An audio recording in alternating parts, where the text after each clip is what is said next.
Hello guys, how are you all? I hopefully believe that you all are quite fine, and once again I warmly welcome all of you in this video. Over here student, today we will read about chapter 1 from your textbook Snapshots, and here your chapter 1 is the summer of the beautiful white horse.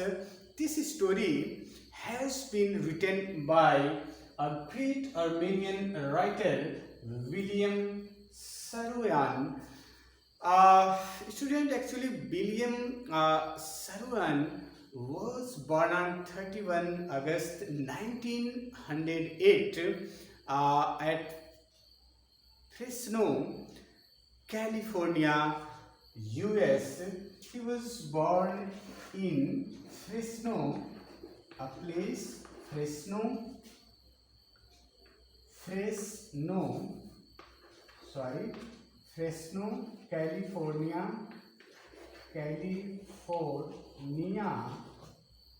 US, United States, and he was died on 18 May 1981 at same place, Fresno, California, United States.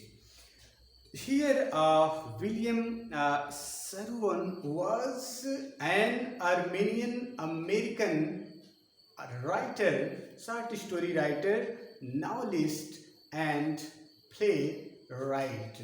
So he was also awarded the Pulitzer Prize for his drama in 1940, and then he also won the Academic Award for the best story for a film known as Human Comedy. So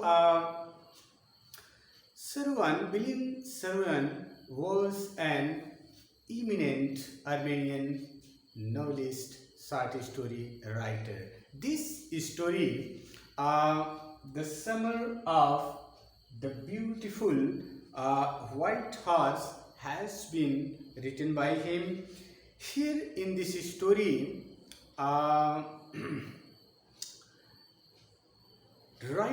story writer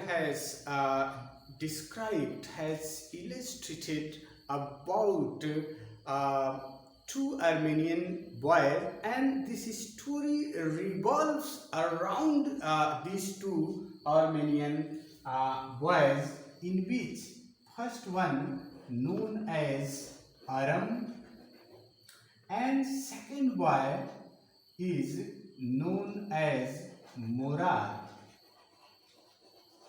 So here in this story, students, Aram is 9 years old boy and Murad is 13 years old boy. Murad is cousin brother of Aram. दोनों चचेरे भाई हैं.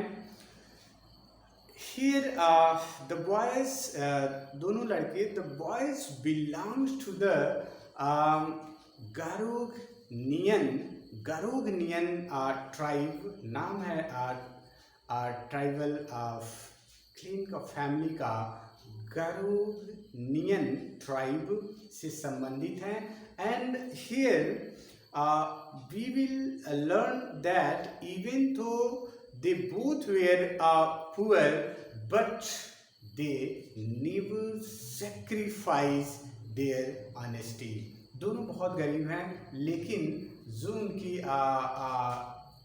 ईमानदारी है, ईमानदारी में जो विश्वास है गारोगनियन ट्राइब का, वो उसका वो बलिदान नहीं करते. उस ईमानदारी पर वो हमेशा आगे बढ़ते हैं, चलते हैं.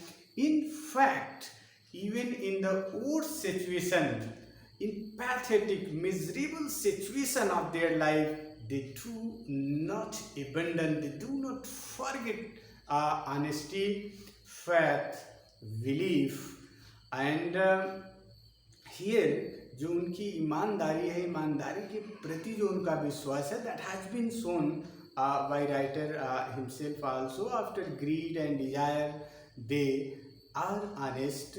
वो ईमानदार हैं किसी भी सिचुएशन में। ये जो गैरेवनियन ट्राइब है जिससे दोनों लड़के आर्मेनियन बॉयज़ आरम और मुराद संबंधित हैं। ये जो स्टोरी है एक्चुअली इन दोनों लड़कों के इर्द गिर्द घूमती है। इसमें से एक जो लड़का है मुराद, वो जो है वाइट हॉर्स अपने पड़ोसी से जिनका नाम है जॉन बायरो, उनके यहाँ से ये हॉर्स जो है वो चुरा लेता है और फिर ये दोनों बच्चे जो है उस हॉर्स के साथ हॉर्स राइडिंग की जो इनकी इच्छा है, जो ग्रीड या डिजायर है, उसको फुलफिल तो करते हैं, but even they have not abandon their honesty. अभी भी अपनी वह ईमानदारी को नहीं छोड़े, जो विश्वास है उनका अपनी फैमिली और अपनी ईमानदारी पे उसको कायम रखते हैं।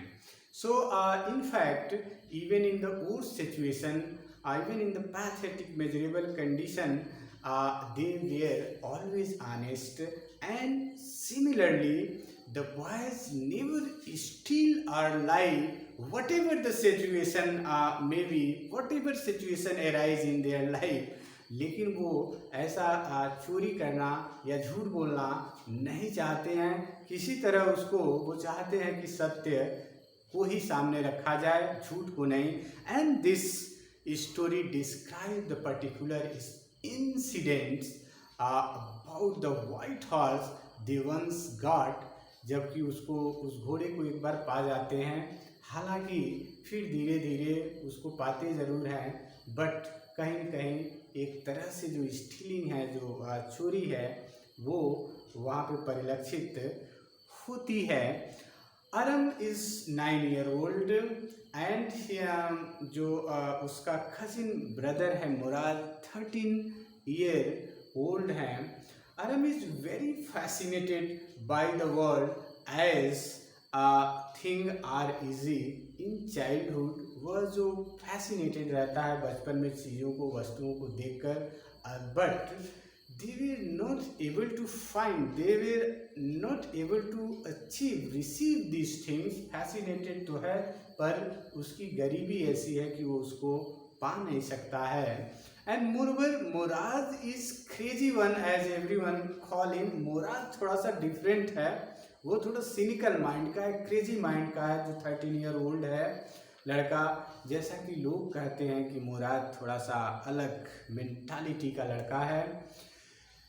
Here the story begins with the Murad visiting Aram's house in the morning at 4 AM।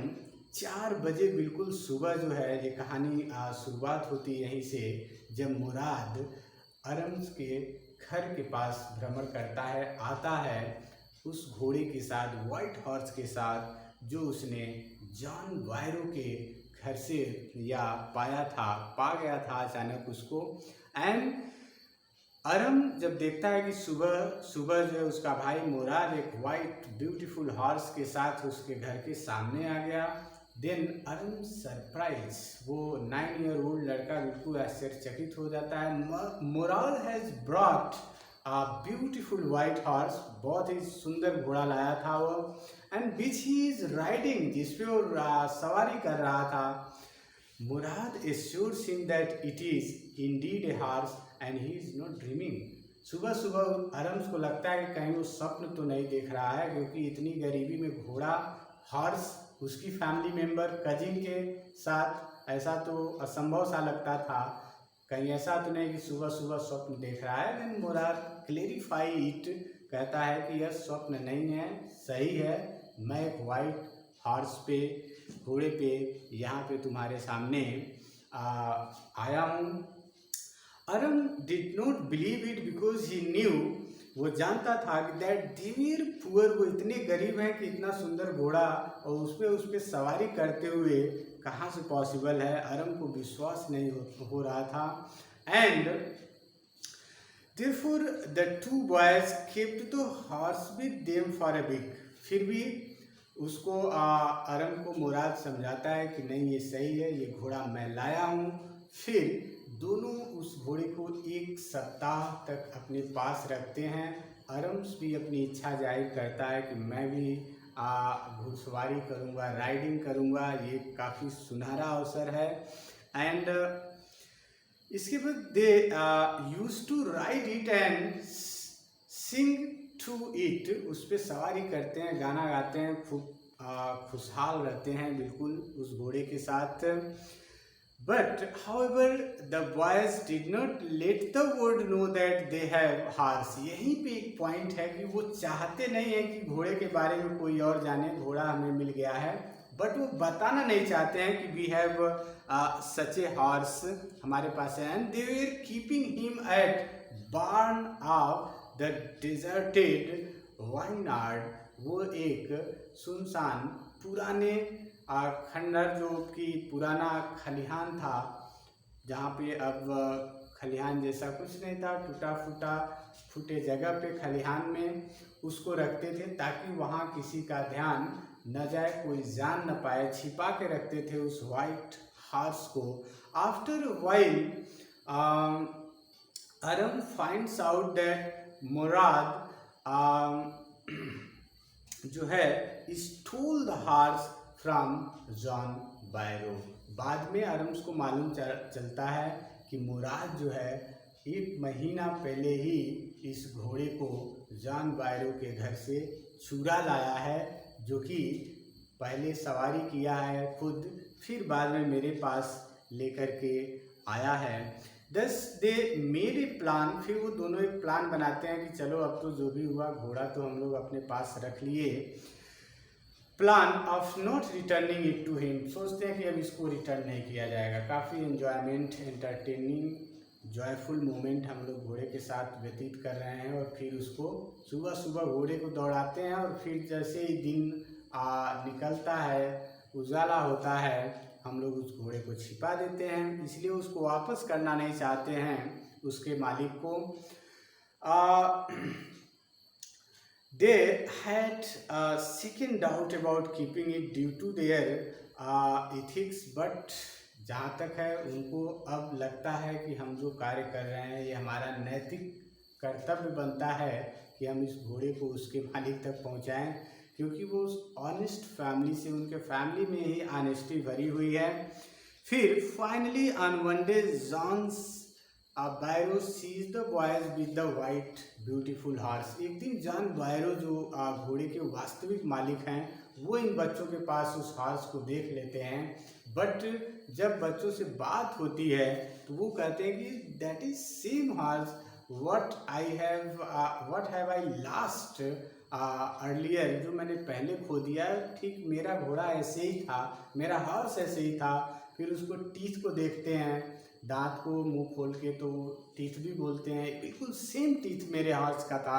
अब यहाँ पे एक कॉमेडी अराइज होती है कि वो उन्हीं का हॉर्स था, बट वो इन बच्चों पे he was not suspecting, they were out of doubt, निसंदेह से बाहर थे, because of their honesty.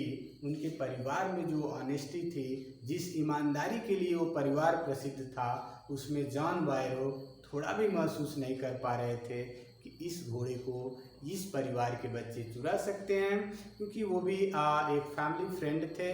Letter वो अपने घोड़े को जो है जॉन बायरो का जो हॉर्स है उसको उनके जो है खलिहान में एक बार छोड़ देते हैं, बच्चे ले जाकर, अपनी ईमानदारी का परिचय देते हुए। फिर जॉन बायरो उस घोड़े को पाकर बहुत खुश होते हैं। सबको बताया जाता है कि जॉन बायरो का हॉर्स मिल गया। फिर अरम की जो मदर है उनसे वो बताते हैं कि मेरा हॉर्स मिल गया, वो पहले से काफ़ी अच्छा है, तंदुरुस्त है और काफ़ी सुधरा हुआ सा लग रहा है। ये स्टोरी यहाँ पे समाप्त होती है कि किस प्रकार जो बच्चे हैं वो अपनी ईमानदारी का परिचय देते हैं after their desire and greed. घोड़े को वापस कर देते हैं और किसी को पता भी नहीं चलता है। That's all. Thank you all of you. Have a nice day.